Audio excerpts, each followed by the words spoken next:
Hello friends, welcome to Ayukta academy. So మనం ఈ రోజు సెషన్‌లో ఏదైతే 9థ్ ఫిబ్రవరి నిన్న జరిగిన ఎన్‌టీపీసీ మ్యాథ్స్ షిఫ్ట్ క్వెషన్స్ ఉన్నాయో అవన్నీ కూడా మనం ఇప్పుడు చేద్దాం ఫ్రెండ్స్. సో ఇది ఎందువల్ల అంటే ఎందుకు యూజ్ అవుతుంది అంటే నెక్స్ట్ రాబోయే ఆర్ఆర్‌సీ గ్రూప్ డీకి మనం యాంటిసిపేట్ చేయొచ్చనమాట. ఎస్టిమేట్ చేయొచ్చనమాట. ఎటువంటి క్వెషన్స్ వస్తాయి, ఏ లెవెల్ క్వెషన్స్ వస్తాయి అని చెప్పేసి. సో మనకి ముందుగా ఫస్ట్ క్వెషన్ చూసేద్దాం ఫ్రెండ్స్. ఎటువంటి డిలే లేకుండా. సో మనకి ఇక్కడ బి వాల్యూ, ఏ వాల్యూ ఏంటని అడుగుతున్నాడనమాట. So B A product of B3 equal to 57A. So ఇక్కడ మనకి ఇచ్చిన క్లూ ఏంటంటే 500s లో ఉంటుంది ఆన్సర్. సో మనకి 500s లో ఫర్ సపోజ్ మీరు త్రూ ఆప్షన్స్ వెళ్ళడమే దీనికి బెస్ట్ సొల్యూషన్. అది ఫాస్ట్ గా సెలెక్ట్ చేయాలి. ఆప్షన్ కూడా చాలా ఫాస్ట్ గా సెలెక్ట్ చేసుకోవాలన్నమాట. సో మీరు ఇక్కడ ఏ వాల్యూ ఇది, బి వాల్యూ ఇది. సో ఏ వాల్యూ 2 పెట్టి ఇది 52 పెట్టి బి వాల్యూ 5 ఇది 3. సో 50 ఇస్ 2500, కానీ మనకి ఉన్నది 500s లోనే ఉన్నదన్నమాట ఆన్సర్. సో ఇక్కడ కూడా మీరు ఏ అని బి అని తీసుకుంటే 1 5 1 3 15 15 సార్ 225, కానీ ఇక్కడ 225 కన్నా ఎక్కువే ఉంది. 500s లో ఉంది ఆన్సర్. సో ఇది కూడా కాదు, ఇది కూడా కాదు. సో మనకి ఇప్పుడు third option. So third option లో A value 1, B value 5. Again 50 50 50 plus 50 plus అంటే 50 ఇంటూ 50 అగైన్ 2500. మనకి ఇక్కడ రావాల్సింది 500s లో రావాలి. సో ఏదైతే మిగిలిందో అదే ఆన్సర్. ఒకసారి చెక్ చేసుకుంటే A value 5, B value 2. So 25 into 23 25 25 is 625. So 625 లో -50 తీస్తే మనకి ఎంతండి 575. సో మనకి ఏ వాల్యూ కూడా సాటిస్ఫై అవుతుందన్నమాట. So this is the correct answer. So second one చూడండి ఫ్రెండ్స్. సో సెకండ్ వన్ ఏంటి, find the X value trigonometry నుంచి. సో మనకి ఏదైతే ఇండికేషన్ ఇచ్చారో tan 45 వాల్యూ తెలుసు ఎంత 1/√2. సో మనకి 5x minus 5 sign at side తీసుకెళ్తే ఏమవుతుందండి, సైన్ ఇన్వర్స్ అవుతుంది. Sine inverse 1/√2. Sine inverse sine values ఏమవుతాయి 0 to 90 0 1/2 1/√2 √3/2 1. సో మనకి ఈ 1/√2 అనేది ఎప్పుడు వస్తుంది 45 డిగ్రీస్ వాల్యూస్ దగ్గర. So sine inverse of sine 45 degrees. So sine inverse అంటే మీనింగ్ ఏంటండి 1/sin అనే కదా అర్థం. So 1/sin inverse sine symbols రెండు కొట్టుకుపోతాయి అనమాట. సో మనకి ఫైనల్ గా ఏం మిగిలిందంటే 5x minus 5 equal to 45 degrees. So x value equal to 50/5. So 10 degrees is the x value. Next position. So x is to y మనకి రేషియో ఇచ్చాడండి. X is to y, y is to z, z is to డబ్ల్యూ. ఏం కనిపెట్టమన్నాడు, x is to డబ్ల్యూ కనిపెట్టమన్నాడు అనమాట. So x by y మామూలుగా alphabetical గా తీసుకుంటే మనకి ఇవన్నీ కూడా ప్రొడక్ట్ చేస్తే ఈ వాల్యూస్ అన్నిటిని కూడా మనకి ఫైనల్ గా వచ్చేది x/w మాత్రమే. సో మనకి ఏదైతే ఇలా ఆల్ఫాబెటికల్ గా సాటిస్ఫై అయిందో దాన్ని న్యూమరికల్ గా కూడా ఇంప్లిమెంట్ చేస్తాం అనమాట. So 4/5 5/7 7/9. So 7 7 cancel, 5 5 cancel, finally 4/9 is the x/w answer. Next question. There is a three numbers are in the ratio of a is to b is to c. ఏ రేషియోలో ఉన్నాయండి 1x 2x 3x ఈ రేషియోలో ఉన్నాయంట. వీటి యొక్క HCF అంటే గరిష్ట సామాన్య భాగహారం ఎంత ఇచ్చారండి, హెచ్సిఎఫ్ అనేది మనకి 12 ఇచ్చారు. సో మనకి మామూలుగా ఇలాంటి నెంబర్స్ కి హెచ్సిఎఫ్ అంటే ఏమని చెప్తారు మీరు, హెచ్సిఎఫ్ అంటే ఏదైతే కామన్ గా ఉందో దాన్ని ఆ నంబర్స్ యొక్క హెచ్సిఎఫ్ అంటారు. ప్రతి నంబర్ లో ఏవైతే కామన్ గా ఉందో దాన్ని ఆ ఫ్యాక్టర్ ని మీరు హెచ్సిఎఫ్ అంటున్నారు. సో ఇక్కడ ఎక్స్ అనేది కామన్ గా ఉంది. So HCF equal to X. So ఈ హెచ్సిఎఫ్ ఎక్స్ అన్న ఇక్కడ 12 అన్న ఒకటే అనమాట ఇప్పుడు. సో ఆ వాల్యూస్ ఈజీగా కనిపెట్టొచ్చు కదా. So 1x equal to 12, 2x means 24, 3x means 36. So those three values are 12, 30, 24, 36. And other question, installment మీద ఇచ్చారండి. సో ఇన్స్టాల్మెంట్ మీద ఇచ్చినప్పుడు కొంచెం జాగ్రత్తగా చూడండి. ముందు సిఐ మీద ఇన్స్టాల్మెంటా ఎస్ఐ మీద చూడండి. సో కాంపౌండ్ ఇంట్రెస్ట్ ఎప్పుడైనా రేట్ ఆఫ్ ఇంట్రెస్ట్ పర్సెంటేజ్ లో ఇచ్చిన దాన్ని ఈజీగా ఫ్రాక్షన్స్ లో మార్చుకోండి. చాలా ఈజీ అయిపోతుంది అనమాట. మీకు ఫ్రాక్షన్స్ కానీ తీసుకుంటే అర్థమెటిక్ అనేది చాలా ఈజీగా చేయొచ్చు. So 1/3 is the fraction.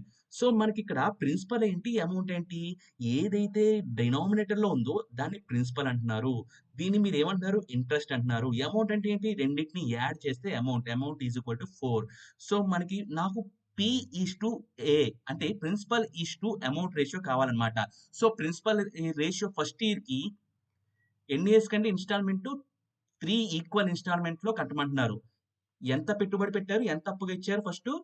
11,100 అప్పుగా ఇచ్చారు. సో ఫస్ట్ ఇయర్‌లో ఇంట్రెస్ట్ రేట్ అనేది అది ఇన్వెస్ట్‌మెంట్ అంటే ప్రిన్సిపల్ అనేది ఎన్ని పార్ట్స్ ఉన్నది? 3 పార్ట్స్. అమౌంట్ అనేది ఎంత పార్ట్స్ అండి? 4 పార్ట్స్. సెకండ్ ఇయర్‌కి ఏమవుతది? దీని స్క్వేర్ అన్నమాట. ఎందుకంటే సీఐ కదా మనం కడుతున్నాం. సీఐ కాబట్టి స్క్వేర్ చేయాలి. దీని స్క్వేర్ వాల్యూ 16. థర్డ్ ఇయర్‌కి దీని స్క్వేర్ వాల్యూ అంటే స్క్వేర్ కాదండి. ఇంటూ అన్నమాట. సో ఇక్కడ ఇంటూ చేశారు. 27. సో ఇక్కడ ఇంటూ 4 ఇంటూ 4 64. సో మనకి ఏదైతే అమౌంట్ ఉందో అది మీరు ప్రతి సంవత్సరం కూడా పే చేస్తున్నారన్నమాట. సో మనకి ఈక్వల్ ఇన్‌స్టాల్‌మెంట్స్ అంటే మీనింగ్ ఏంటండి? ప్రతి సంవత్సరం కూడా సేమ్ అమౌంట్‌నే ఇన్‌స్టాల్‌మెంట్ కింద చెల్లిస్తున్నారన్నమాట. సో మనకి థర్డ్ ఇయర్‌లో 64 వచ్చింది. కానీ ప్రతి సంవత్సరం కూడా మీకు 64 యూనిట్సే ఉన్నదా? లేదు. మీరేం చేయాలి దాన్నప్పుడు? 64 యూనిట్స్ కింద మార్చుకోవాలి. ఇదొకటి మారిస్తే ఇది కూడా మారుతది కదా! సో ఇది ఇంటూ 4. సో ఇది 16 ఇది 16 అవుతదనమాట. సో ఇలా మనకి 64 units amount, 64 units amount, 64 units amount. కానీ ప్రిన్సిపల్ కూడా అదే రేంజ్‌లో చేంజ్ అయిందనమాట. ఎలా చేంజ్ అయింది? 16 threes are 48, 4 nines are 36 and 27. So మనకిక్కడ టోటల్‌గా ప్రిన్సిపల్ అనేది ఎంత అయిందండి? 111 పార్ట్స్ 111 పార్ట్‌లయింది. అదే అమౌంట్ ఎంతయింది? అమౌంట్ మనకి ప్రతి సంవత్సరం కూడా మీరు ఇన్‌స్టాల్‌మెంట్ రూపంలో 64 యూనిట్స్ చొప్పున చెల్లిస్తున్నారు. సో, మీకు మొదటగా అప్పు ఇచ్చింది అంటే మీరు ఏ వస్తువు కొన్నా 111 యూనిట్లే కొన్నారు. కానీ మీరు మొత్తంగా కాకుండా సంవత్సరం ఇన్‌స్టాల్‌మెంట్ మీద ఫస్ట్ సంవత్సరం 64 యూనిట్లు, రెండో సంవత్సరం 64 యూనిట్లు, మూడో సంవత్సరం 64 యూనిట్లు. అలా అమౌంట్‌ని చెల్లిస్తా వస్తున్నారనమాట. సో, మనకిక్కడ ప్రిన్సిపల్ అనేది మనకు తెలుసనమాట. ప్రిన్సిపల్ అనేది ఎంతండి? ప్రిన్సిపల్ అనేది మనకి రూ. 11,100. సో, దాన్ని మీరు దీనికి ఈక్వల్ చేసుకుంటారు. అలాగే మీరు ఇక్కడ ఏం కనిపెట్టమన్నారంటే, ఒక సంవత్సరానికి ఎంత ఇన్‌స్టాల్‌మెంట్ కడుతున్నాడు అది మనకు కావాలి. ఒక సంవత్సరానికి ఎంత ఇన్‌స్టాల్‌మెంట్ కడుతున్నారండి? 64. అందుకే గదా! మనం ప్రతి సంవత్సరం కూడా ఈక్వల్ అమౌంట్స్‌లో కడుతున్నాం కాబట్టి 64 వచ్చేటట్టు చేసుకున్నాం. సో, అలా చేసుకోవడం వల్ల ఈ ప్రిన్సిపల్ నంబర్స్ కూడా చేంజ్ అయ్యాయన్నమాట. సో, అలా మనకి అమౌంట్ అనేది ఒక సంవత్సరానికి ఎంత కడతారంటే 64 యూనిట్స్. సో, 111 ఒకట్ల, 111 వందల. సో, ఒక సంవత్సరానికి ఎంత కడుతున్నారు సార్? రూ. 6,400 కడతారనమాట. అంటే రూ. 11,100 అప్పుగా తీసుకుంటే 3 సంవత్సరాలకి 1/3 అంటే 33 ఒకటి ఒక ఒక 33.5కి కాంపౌండ్ ఇంట్రెస్ట్ మీద మనం ఇన్‌స్టాల్‌మెంట్స్ కింద ప్రతి సంవత్సరానికి రూ. 6,400 కడతన్నామనమాట. Next question. So both trains are covering a same distance and make a time difference of half hour. Then find the total distance traveled by the trains.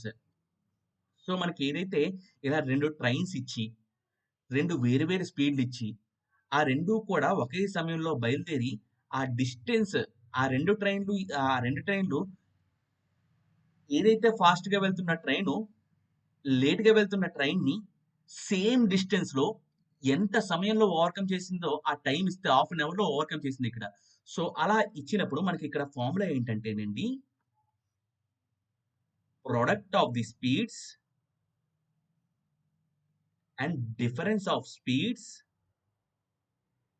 Into time difference. So, మనకిక్కడ distance అంటే మామూలుగా మనకు తెలిసిన formula ఏంటండి? Speed into డిస్టెన్సే కదా! ఇదంతా కూడా స్పీడ్‌తో సమానం అన్నమాట. ఈ స్పీడ్ ఏంటి? ఇక్కడ 2 రకాల స్పీడ్‌లు ఇచ్చారు కాబట్టి మనం ఇలా చేయాల్సొస్తుంది. So, product of the speeds 3 into 3.75 by what is the difference of the speeds? 0.75. What is the time difference? Half an hour. So, మనకి 0.75కి దీనికి వందల స్థానాలు కొట్టుకుపోతాయండి. సో, 75 ఒకట్ల, 75 రెండుల 150, 4ల 300, 5ల 375. సో, మనకి 15/2. సో, మనకి డిస్టెన్స్ కనిపెడుతున్నారు కాబట్టి ఇదెంతండి 7.5 కిలోమీటర్స్ అన్నమాట. Next question. In a mixture of 36 litres of milk and water 25% is there. 25% of water is there. మనకు ఒక మిక్సర్ ఉందంటండి. ఆ మిక్సర్‌లో 36 లీటర్ల మిల్క్ అండ్ వాటర్ 2 ఉన్నాయంట. కానీ ఈ 36 లీటర్స్‌లో 25% అంటే 1/4 అంటే 9 లీటర్స్ వాటర్, మిగిలిన 27 లీటర్స్ మిల్క్ ఉన్నాయంట. అలాగే వేరే కంటైనర్‌లో సెకండ్ కంటైనర్.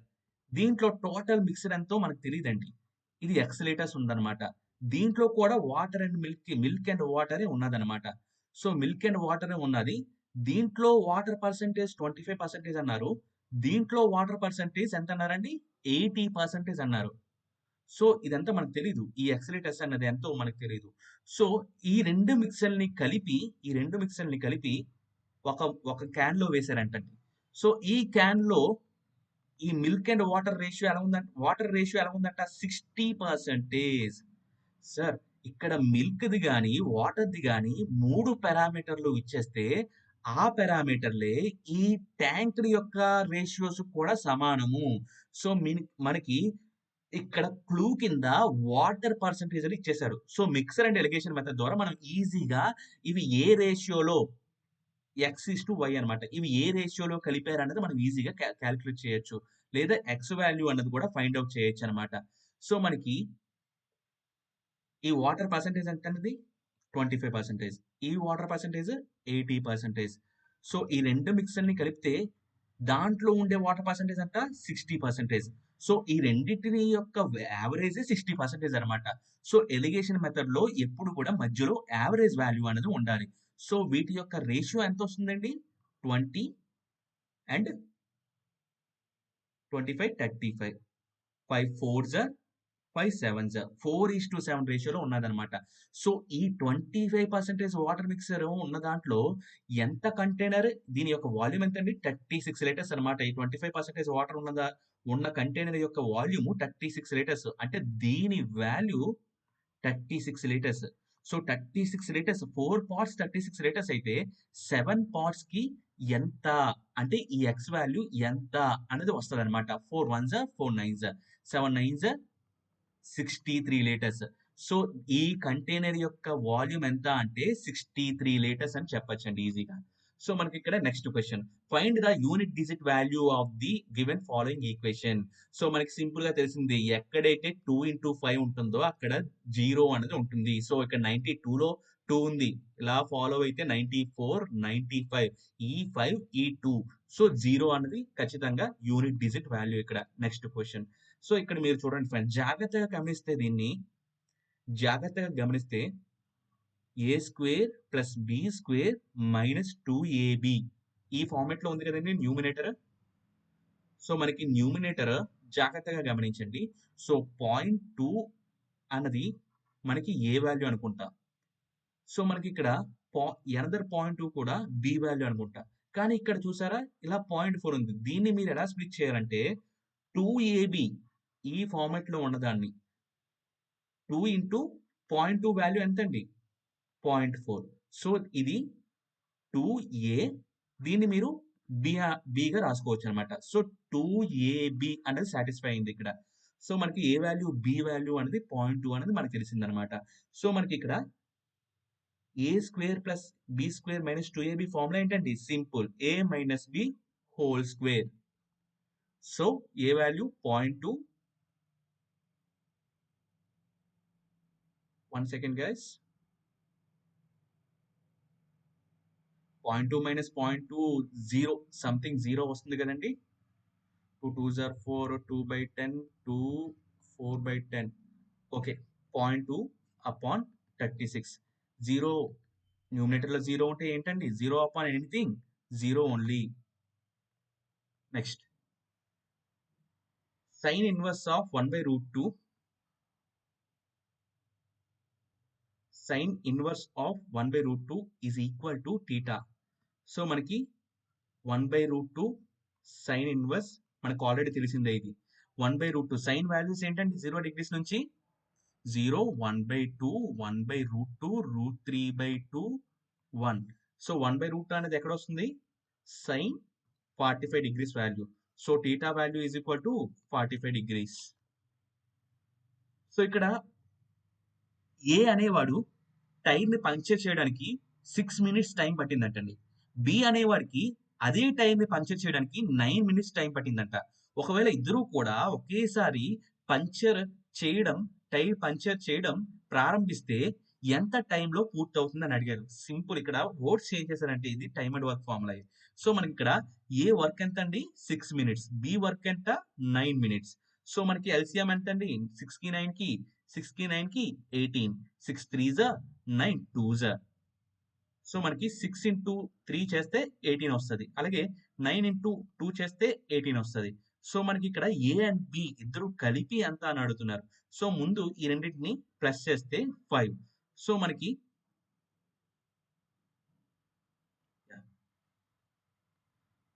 ఇక్కడ 18/5 ఇస్ ద ఆన్సర్ అన్నమాట. ఎందుకంటే టోటల్ యూనిట్స్ ఇది మనకి టోటల్ వర్క్ అన్నమాట ఇది. సో టోటల్ వర్క్ అపాన్ ఏదైతే మనకి ఇదైతే ఉందో ఇది మినిట్స్ లో ఉంటదండి.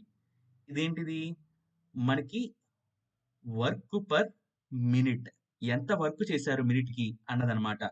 సో మనకి total work upon work per minute. So మనకి మినిట్స్ అన్నది వర్క్ క్యాన్సిల్ అయిపోయి మినిట్స్ అనేది చివరన మిగులుతుంది అనమాట. సో అలా వచ్చింది అనమాట. ఏ ప్లస్ బి ఇద్దరు కలిపి మనకి ఎంత సమయంలో దీన్ని కంప్లీట్ చేయగలరు అంటే 18/5 మినిట్స్ లో మనకి కంప్లీట్ చేయగలరు. అంటే 18/5 మినిట్స్ అంటే ఏంటండి 3 15 6 3.6 మినిట్స్ లో ఇది కంప్లీట్ అవుతుందంట. Next A and B both are having A 50% efficiency of C. So మనకి ఏ అండ్ బి కంపేర్ చేస్తే సితో కంపేర్ చేస్తే ఎంత ఎఫిషియన్సీ కలిగి ఉన్నదంటండి కేవలం 50% ఎఫిషియన్సీ మాత్రమే కలిగి ఉన్నాడంట. ఏంటి సి అనే వారితో కంపేర్ చేస్తే ఏ అండ్ బి ఇద్దరికి 50% ఎఫిషియన్సీ మాత్రమే ఉందంట. సో ఇలా ఎఫిషియన్సీ ఉన్నప్పుడు రేషియో ఎంత అవుతుంది? వీళ్ళిద్దరి యొక్క efficiency ratio 1 2. So A plus B to C efficiency ratio 1:2. So if C alone completed a work in 40 days, so C ఒక్కడే 40 days లో వర్క్ కంప్లీట్ చేస్తే ఎంత ఎఫిషియన్సీ? 2 ఎఫిషియన్సీ. సో 2 ఎఫిషియన్సీ అంటే యూనిట్ వర్క్ టోటల్ వర్క్ ఎంత అవుతుందండి 80. So మనకి ఏ plus B ఇద్దరు కలిపి ఎంత ఎఫిషియన్సీ అండి 1. సో ఏ ప్లస్ బి కలిపి ఓన్లీ 80 డేసే. కానీ ఇక్కడ క్వశ్చన్ ఏమడుతున్నారంటే వీళ్ళు ముగ్గురు కలిపి ఎన్ని రోజుల్లో ఆ పనిని పూర్తి చేయగలరు? సో 1 2 3. సో మనకి ఇదే కదండి టోటల్ వర్క్. సో 80/3 డేస్ లో మనకి వీళ్ళు ముగ్గురు కలిపి ఆ వర్క్ ని కంప్లీట్ చేయగలరు అనమాట. సో మీరు ఇక్కడ జాగ్రత్తగా చూడండి.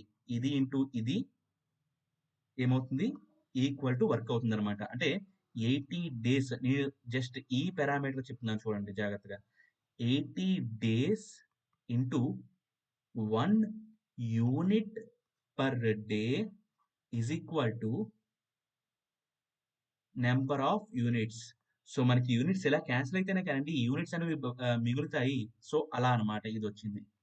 Next question compound interest annually 10% for 2 years. 2 years ఇచ్చారండి టైం పీరియడ్. కాంపౌండ్ ఇంట్రెస్ట్ 10% అంట. ప్రాఫిట్ పర్సెంటేజ్ ఎంత ఉంటుందని అడుగుతున్నారు. So first year 10%, second year 10%. So 10/10 100. So 21% అన్నది ప్రాఫిట్ అనమాట. Next how much value is to be added to 1300. 1300 కి ఎంత value కలిపితే ఇది పర్ఫెక్ట్ స్క్వేర్ అవుతుంది అని అడుగుతున్నారండి క్వశ్చన్. సో మనకి ఇక్కడ 1300 ని ముందుగా దగ్గరలో స్క్వేర్ వాల్యూ ఏముందో చూడాలండి. మామూలుగా నార్మల్ డివిజన్ మెథడ్ చూద్దామండి. సో మనకి 13 2 డిజిట్స్ ముందు సెలెక్ట్ చేసుకున్నాం. సో ఈ 2 డిజిట్స్ కి ముందర దగ్గరలో ఏ స్క్వేర్ వాల్యూ ఉందండి? తక్కువ స్క్వేర్ వాల్యూ అనమాట. ఎక్కువ తీసుకోకూడదు. 4 4 16 అది పెద్ద వాల్యూ అయిపోతుంది 13తో కంపేర్ చేస్తే. కానీ 3 3 9 అనేది సరిపోతుంది కదా. దీని దగ్గరలో ఉన్నది తక్కువ వాల్యూ. సో 9 400. సో ఈ రెండింటిని కలపండి. 6 6 36 6 6 36 36 plus 3 yes. సో ఇక్కడ 36. సో 396. సో 4 వచ్చింది కాబట్టి సో సమ్ పాయింట్స్ లో ఉంటదండి ఆన్సర్. సో మనకి 36 పాయింట్‌లో వచ్చిందంటే ఖచ్చితంగా 37 స్క్వేర్ అన్నది దీని తర్వాత వాల్యూ అవుతుంది. సో మనకి 37 స్క్వేర్ వాల్యూ ఎంతండి? 3 square 9, 7 square 49, 3 7 21, 42. So 9, 7 13. So 1379. So x value 79 పెడితే 79 పెడితే మీకు ఇది పర్ఫెక్ట్ స్క్వేర్ రూట్ అవుతుంది 37కి. Next question. What is the addition of 15 degrees complementary angle to the 125 degrees supplementary angle? So మనకి కాంప్లిమెంటరీ అంటే మీనింగ్ ఏంటండి? Complementary angle means 90 degrees angle. Supplementary angles means 180 degrees angle. So మనకి ఇక్కడ complementary angle so 15 degrees అన్నారు. So complementary 15 degrees కి 90 degrees కి difference ఎంత అండి? సో మనకి 75 డిగ్రీస్. అలాగే ఎంత ఇచ్చాడు సప్లిమెంటరీ వాల్యూ? 125 డిగ్రీస్. 125 డిగ్రీస్ కి ఒరిజినల్ సప్లిమెంటరీ వాల్యూకి డిఫరెన్స్ ఎంత? సో 555. సో ఇక్కడ ఏం అడుగుతున్నారు? ఎడిషన్ అడుగుతున్నారు. ఈ రెండిటి యొక్క ఎడిషన్ ఎంత? 80, 130. 130 degrees is the answer. Find the value of the x which is subtracted from both 17 and 21. అంటే 17 నుంచి అండ్ 21 నుంచి ఈ రెండు వాల్యూస్ నుంచి ఎక్స్ అనే వాల్యూని తీసేస్తున్నారంటండి. అలా తీసేసిన తర్వాత ఎంత వచ్చిందంటే రేషియో 7:9 వచ్చిందంట. 17 minus X 21 upon X equal to 7/9. So regular మెథడే. 9 7 జా 17 9 జా సో 17 10 జా తెలుసు మనకి ఈజీగా 170. 170 లోంచి 17 తీసేయండి. 160 153. 153 minus 9x equal to 21 7s are 21 7s are 7 14 147 minus 7x. So మనకి ఇక్కడ బిగ్గర్ వాల్యూస్ 9x ని అడిషన్ పంపిద్దాం. సో ఏమవుతుంది? 2x 147 3 6 x value is equal to 3. So ఇలా మీరు చేయొచ్చు అనమాట. సో మనకి ఇక్కడ ఎల్సిఎం అనేది ఎంత ఇచ్చాడండి? LCM equal to 26 times of HCF అంట. అలాగే ఇంకో కండిషన్ ఏమి ఇచ్చారంట? LCM plus HCF equal to 729 ఇచ్చారంటండి. సో అలాగే ఒక వాల్యూ ఇచ్చేసాడు. A value? 81. Another B value ఎంత అని అడుగుతున్నాడండి. అంటే 2 నెంబర్స్ ఉన్నాయి. ఒక నెంబర్ ఇచ్చేసాడు ఆల్రెడీ. ఆ రెండు నంబర్ల యొక్క ఎల్సిఎం అన్నది 26 టైమ్స్ ఆఫ్ హెచ్సిఎం కి ఈక్వల్ అంట. అలాగే LCM plus HCF equal to 729 అన్నాడు అనమాట. సో ఇప్పుడు చూడండి ఫ్రెండ్స్, మనకి ఈ ఒక్క రిలేషన్ తెలుసు కాబట్టి దీంట్లో సబ్స్టిట్యూట్ చేద్దాం. So LCM equal to 26 times of HCF కాబట్టి 26 times of HCF plus HCF equal to 729. So 27 times of HCF equal to 729. 27 square value ఎంతండి? 729 కదా. So HCF value equal to 27. So మనకి ఇక్కడ ఈ ఏ వాల్యూలో హెచ్సిఎఫ్ అనేది 27 అయితే మామూలుగా దీని నెంబర్ అనేది ఎంత అవుతుందండి? సో 27 3s are 81 కదా. సో అలా అనమాట. సో దీని వాల్యూ కూడా సంథింగ్ ఉంటుంది 27 ఇంటూ ఎక్స్ అని. సో ఇప్పుడు చూడండి ఫ్రెండ్స్, ఎల్సిఎం ఏంటి? ఎల్సిఎం అంటే మీనింగ్ ఏంటండి? ఏదైతే మనకి నెంబర్స్ ఉంటాయో 81 అలాగే ఎక్స్ ఈ 26 డైరెక్ట్ గా ఎల్సిఎం ఫైండ్ అవుట్ చేయొచ్చు. లేకపోతే ఎల్సిఎం వాల్యూ ఎంతండి? 26 times of HCF 26 into 27. So మనకి తెలుసు HCF into LCM equal to product of 2 numbers. చాలా ఫేమస్. సో మనకి హెచ్సిఎఫ్ ఎంత ఇచ్చారు? ఫైండ్ అవుట్ చేసింది 27. ఎల్సిఎం వాల్యూ అంట 26 into 27 equal to A value ఎంతండి? 81. అలాగే బి వాల్యూ అదే మనం కనిపెట్టాలి. సో ఇది 27 1s are 27 3s are 3 1s are 3 9s are. So 9 6 are 54 18 23. So x value equal to 234. So these are the questions asked in the NTPC previous shift, guys. So thank you very much. Thank you for watching.